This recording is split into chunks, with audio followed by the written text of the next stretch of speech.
Good day. We're learning Hechaltzu from the Rashab. We're in the middle of Perik Shlishi 3. We're at the part in the lessons. We're on page 17. This would be Hillel, I guess, right in the middle of that chapter, after he speaks about the difference between Yaakov and Esav. Yaakov said Yeshli Koil, and Esav said Yeshli Rov. Both intended to say the same thing. We have lots of possessions. So the Rashab, based on the Alter Rebbe and the other Rabbeim, explained that there's a vast difference between the two.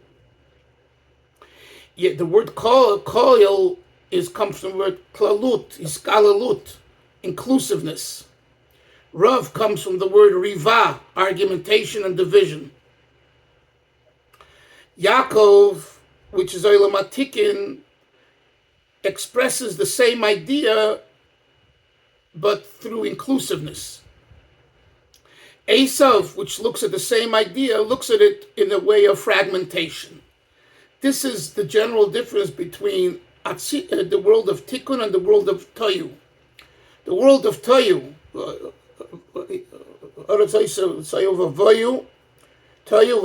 Toyu, chaos. Chaos is not that chaos is missing any of the elements, i.e. the spheres. It's all there, except each one is a mitzi, as we say in Chassidus, mitziyut b'fnei atzmo. It's an entity of its own. In other words, this is who I am, this is my definition, and this is who I am not. So Chesed says it about Chesed, Gvura says it about Gvura, and Rachmanis says it about Rachmanis. Well, you can't live in peace this way. And you know very well, Hillel, for your work, if you don't compromise, you have a breakup. Yes, what do you want to say? The implication being that they don't have the capacity to join with one another. Correct. You use the right word. They don't have the capacity. It's a very, very good choice of a word. It's not in the sense they don't want to. They don't have the capacity. Just talking to Isser before the Shir about this trip to the Rebbe, and I asked him if he's bringing any of his kids. He says, I travel better without anyone. We just sometimes don't have the capacity. And by the way, you could look at it as a flaw, and you could look at it, this is who I am. I have to work on myself to be better, but right now, this is who I am, recognizing my weaknesses and my strengths and my weaknesses. Just recognizing the weaknesses without the strengths is a negative, and the strengths without the weaknesses is surely a negative. Anyway, getting back to the text. So getting back to the idea here. So Toyu doesn't have the capacity. Why not? Because each one is a yesh. You hear that? Each one is a yesh. The Olam Atikun, which is the world of correctness, healthiness, wholesomeness, it's where you deflate the ego and you're able to live with each other. And at times that means a compromise, etc., etc. So that's why Yaakov says, Yeshli Koil. They have a lot. And, really, if you have a lot, each one can go in a different direction, but somehow we bring them together. And Esav says, Yeshli Rov. I have a lot, a multitude, but each one is argumentative and divisive.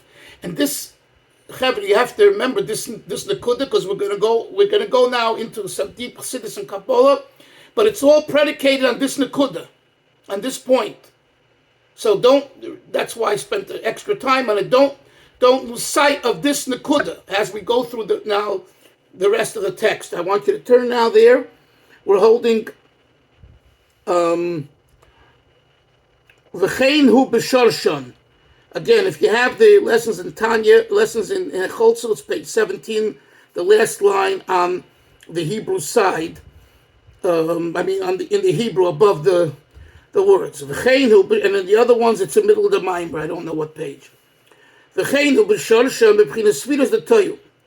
Says the Rebbe, this concept of Yaakov and Esav, in inclusiveness, Moshe, or exclusiveness, is also true in the spheres of Toyu. Shahoyu b'pchinas anfin mispardin. They were what Kabbalah calls separate branches. Each branch was a branch of its own. Shahamidas, the Toyu, the emotions, the attributes of Toyu, of chaos, could not tolerate each other. The Chesed, Chesed said, I'm only about love, I'm only about kindness. There is no room for discipline. Gvura. And Gvura says, hey, it's only about discipline. Can't tolerate this midas chesed. Therefore, what does it say about those four kings? Talking about in Bereshis, right? They reigned and they died. In other words, they shattered, they broke. Like I said to Hillel earlier, in a relationship, if one partner is not willing to compromise with the other one, and it's only their way or the highway, it's a disaster. It's a disaster in the relationship. Whether they divorce, they don't divorce, it's just a disaster. And the same is true with employers and parents and children and grandparents and a rabbi and congregants. You have to learn how to tolerate each other, how to work with each other, how to understand the other one's side. And it's very hard because the Kotzk, I always repeat the word of the holy Kotzk. And the Kotzk was what they would call a fanatic, a radical. So they say to the Kotzk, your approach of being a radical in Judaism and Torah, it's just not for the average man. No, people can't handle it. So what did the Kotzk say? The Kotzk said, and they said that Rambam writes in Hilchos Deis that a person should take the middle approach, right? Moshe, the balanced approach. The balanced approach is a little to the right, a little to the left, a little kiss, a little push, and that's the game that we play. Says the Kotzker, those people that walk in the middle of the road, like you're suggesting, are similar to a horse. A horse walks down the middle of the road. You want to be a horse? No problem. But that was the Kotzker. And by the way, you see that the Kotzker Shita didn't last. It's not just that it didn't last because they were wiped out in the Holocaust. That's not why it didn't last. It didn't last because it's too harsh. And the Gerer, if you study the Gerer Hasidus, not only Hasidus, the Hasidism, the Beis Yisrael, right? He tried to follow more in the Kotzker's way. His father, the Imre Emes, wasn't that way. I'm just finishing writing something about Chabad and Yekes. And the Imre Emes was for having secular studies, where others weren't. So he was more compromising for whatever reason. But his son, the Beis Yisrael, who, by the way, owned the house where Mayonot used to be on Rehov David Yelin, I think number 13, if my memory serves me well, in Yerushalayim. Not there anymore? I visited it a couple of years ago. They left. They bought a building right off of Gripas on the main road, and a big building. They just opened it in the last few months or half a year. Anyway, let's stay to the topic, please. So the Kotzk, so the Beis Yisrael, he was very rigid, and especially when it came to tahara issues, sexual issues. Okay, and I have a hard time with it. But who am I? But based on my research and my discussion with Professor Benjamin Brown of Bar Ilan, who wrote a whole work on it, and I had some serious discussions with him. It's academically sure doesn't. There's a lot of questions, but going into students' rooms and checking, what's going on, in their underwear. I don't mean maybe kipshutai, but not kipshutai is also, like, hey, but this was something that the Beis Yisrael was like upset. Again, I'm going to use a word which I chas v'sholom to use it on a tzaddik, but he was obsessed with, okay? And let everyone decide for their own. But he was the last, so he took an approach of in this area of the, of the Kotzk. But guess what? It didn't last. Because the next generation, and now for sure, since then, they went away from it. And so too in the style of learning. Rabbi Yankel, today's Ger Rebbe, before the split with Shaul Alter, he what's the word? He changed the style of learning in the Ger yeshivas to less rigorous analysis. Okay? He brought in more the girsa, cover more ground. Which in a sense is also like removing yourself from the intensity and the passion of a Tosfos. Like, learning a piece of Gemara and Rashi without Tosfos, from the perspective of the real scholars and the real learning, let's say Brisk and others, and not even, it's like you haven't learned. You don't know what you're talking about. Unless, and that's just Tosfos. Now imagine the Mefarshim, the Ramshif and the Rashash and the Bashar, So they went away from that. Again, don't take my words, literally, but I'm giving you a general picture. So when we learn here in Chassidus here about Toyu, you could say that the method of the Kotzk was Toyu. Okay? It didn't last. It's too strong. It's too strong. In other words, the Kotzk could be right. There's no room for gray. It's only black or white. You're either plugged in or you're not plugged in, and decide what you want to be. I'm thinking about this morning because I'm about to make a podcast, a short podcast on a program that's been online for a while. I'm not going to reveal to you what I'm talking about unless till I make it and you see it, if you decide to see it. But we I don't want to use the word suffer, but we have a lot of mediocrity today online, compromise, lovey-dovey stuff. And I understand where they're coming from. At the same time, it needs to be clear. It needs to be clear. The ground rules need to be clear. Then you decide. You want to be lovey-dovey. You want to be conciliatory. You want to be apologetic. You want to be an extremist. Everyone, that's the bchira Hashem gave every one of us. Free will.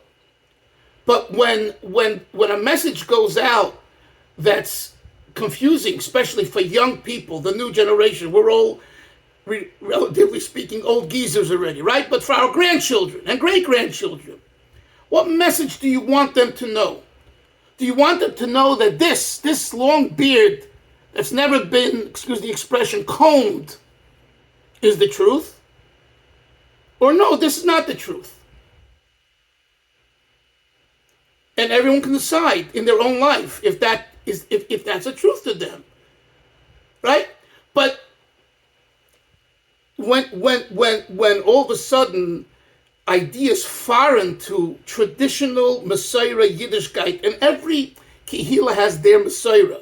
The Yekis I'm into Yekis these last few weeks. They have their Messiah. It's a very different Messiah than our Messiah. A very different Messiah. But it's a true Messiah. And when the Yekis saw people breaking for their Messiah, I was reading about Rabbi Schwab of Washington Heights. Wow. He was so fanatical. He was so frum. He was so, and you couldn't change. And God bless him. He stood up for the Yekka Messiah. So, but when things get confused and right is left and left is right and do what you want, And how do I feel this morning? That's a problem. That's all I'm saying. So the midas of Toyu were of such nature, the word that Hillel used before, they didn't have the capacity. But by the way, Hillel, they didn't have the capacity because they, see, like this. From the perspective of God, Hashem created Toyu the way Toyu was created, right? Let me ask you.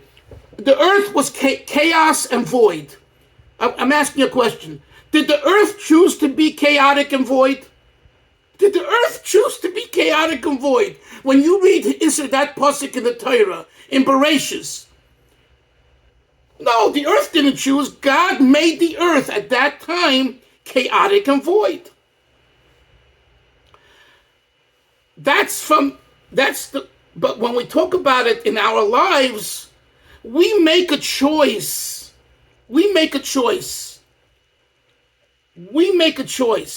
Now, again, whether we could prove that it's nature or nurture, that's a whole other discussion.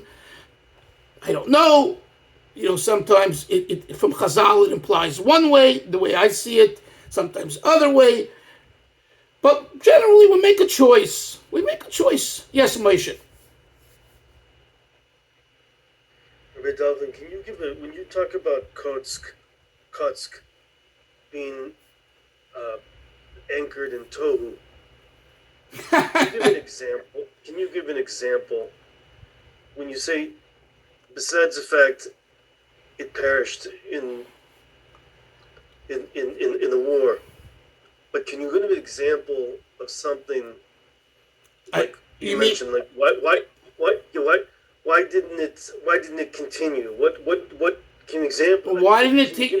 Okay, Issa, you have an example? Not so much a specific example, but the stories that are told will give you an idea. That that Kotzk isolated himself in his room for many years. Every once in a while he would come out. And he would come out and start yelling and calling the people who were learning in the base of Medrash, Shakran, and you're liars, and you're fooling yourselves. And they would run. Because he's screaming at them, and then he'd go back into his room. How do you sustain that? They were attracted to him because they were attracted to the derech of truth, and they wanted that purity, but then they got hit full force, and they couldn't take it. Mm-hmm. Is that satisfactory, Moshe, or are you looking for something more? Yeah, very, very, thank you, yeah. I mean, if someone did, I would run. Anybody that I ever experienced, any person who was like, I've had experiences maybe with someone like that or people with that like that before, and I completely ran the other way. I experienced it as a younger man of 23. Came from 770, got married, went out to Marin County, California, which you know what that means, okay, and had a group, some Bali Tshuva, some coming Bali Tshuva, and others. I told you this once, but maybe more than once, but just remind me this point. And one of them was standing Shmoneh Esrei with his feet like this. Now in halacha, it says you're supposed to stand Shmoneh Esrei like this with your feet, right? Kereg halacha is like a malach. It's brought down in Kitzur Shulchan Aruch. What did I do? I noticed that, and I quietly, everyone's standing Shmoneh Esrei, and I guess I had finished.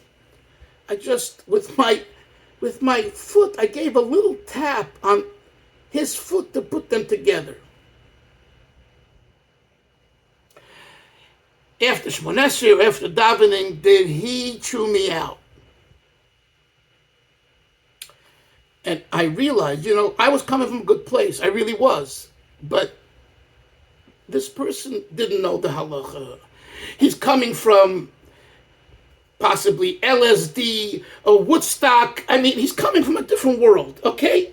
He's not coming from Chaim Dalfin's narrow-minded Brooklyn 770 world. He ain't. He's coming from a different perspective. That was a clash. Right? It didn't work, Moshe. It didn't work. Of course, I apologized, and we became good friends, and happily ever after. You know what I'm saying?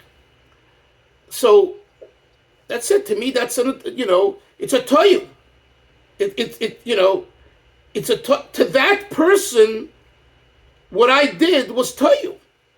Now, if I would have done this to a contemporary of mine from in yeshiva, he wouldn't react that way because he would understand what I did. And in fact, he would thank me for reminding him. Let's go back to the text, Chevra. Okay. And now he says, the kiyadua. So after he says, that's why it says in the Torah, regarding the kings, Vayimloch, they reigned, they were in full force, but Vayamos, they died, they seized. That's what led me to tell you about the Kotzk. The Kotzk reigned, Vayamos, and it ended. The derech of Kotzk ended. Ki yedua shezeh inyan shviras hakelim. Says the Rebbe Rashab, as is known, this is the concept, what's brought in the Kabbalah, the shattering of the vessels. Yes.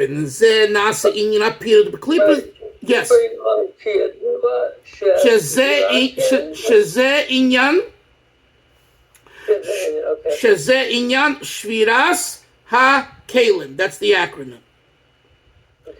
Shebezeh nasa inyan hapirud miklipis v'sitra achre. From this came about the divisiveness, the separation caused by the negative forces of Klippa and the other side. And this is what we mean when we talk about the husk, the negative force called Midyan.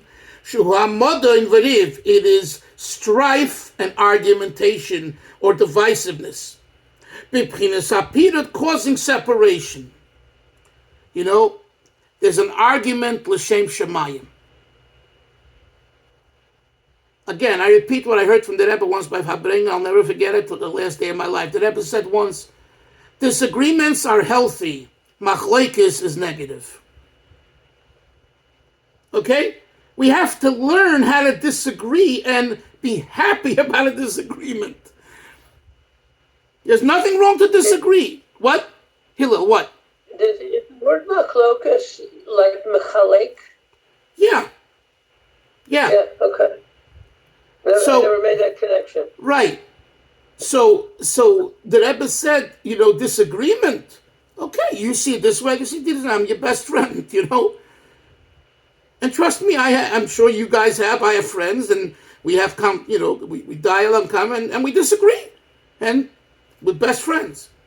But when we talk about Modin Umeriva, that it gets to a point where I hate you, I don't like you, because your shita is different, therefore I hate you. You could say, I hate the shita, and even that you shouldn't say. I don't agree with the shita. I don't agree with the shita. I vehemently disagree with the shita.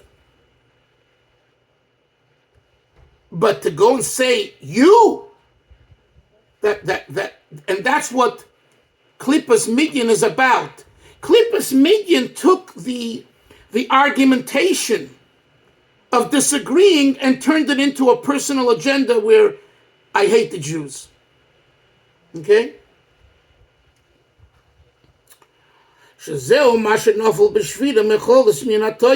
is a cause that came from the general falling down of the sparks from the world of Toyu, Shehoyu, Hamidas, Pirut, next page, the Midas were separate. So now the Rebbe says another point.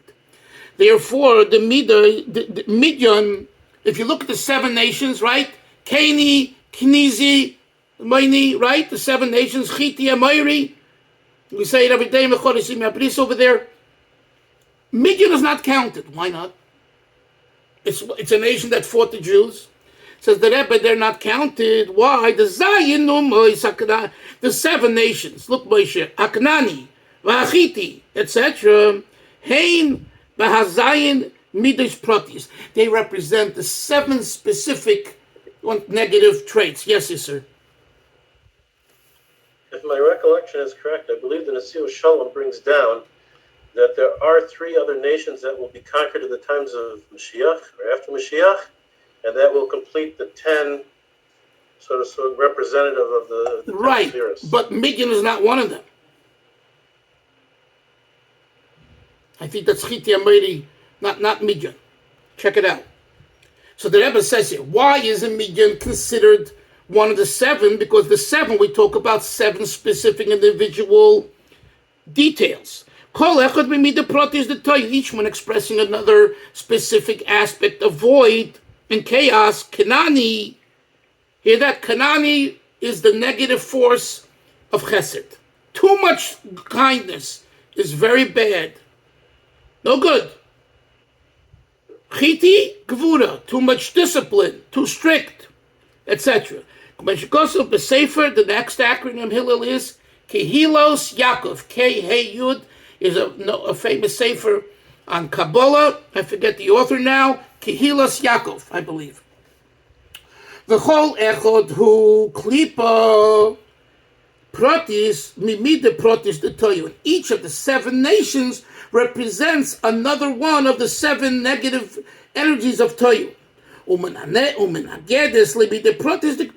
they oppose the 7 positive qualities of Chesed, Gvura, Tiferes, Netzach, Chayt, Yesod. Malus. Klipas Midyan, but Klipas Midyan is different. It's not one of the specific ones. It's the overall idea of chaos. In other words, there is specific chaotic approaches, and then there is, hey, you're just all over the place. Without, pointing to in this area and that area, totally, you're floating somewhere. You're chaotic. Which is the general idea that your mindset is separation and divisiveness. Without getting into this detail and divisive and that detail, like you have sometimes a person, he used to say in Yiddish, Moshe Kapoyer. My grandparents from Poland, Moshe Kapoyer. I don't know why Moshe Kapoyer. Kapoyer, I think means opposite. You say right, left, black, white, yes, no. Moshe Kapoyer. Whatever I say, right away you're going to say the opposite. Moshe Kapoyer, right? And that's Toyu. Toyu is Moshe Kapoyer. Chaos. The element of chaos is greater than the details of chaos. You're in a chaotic mindset. Okay? This is the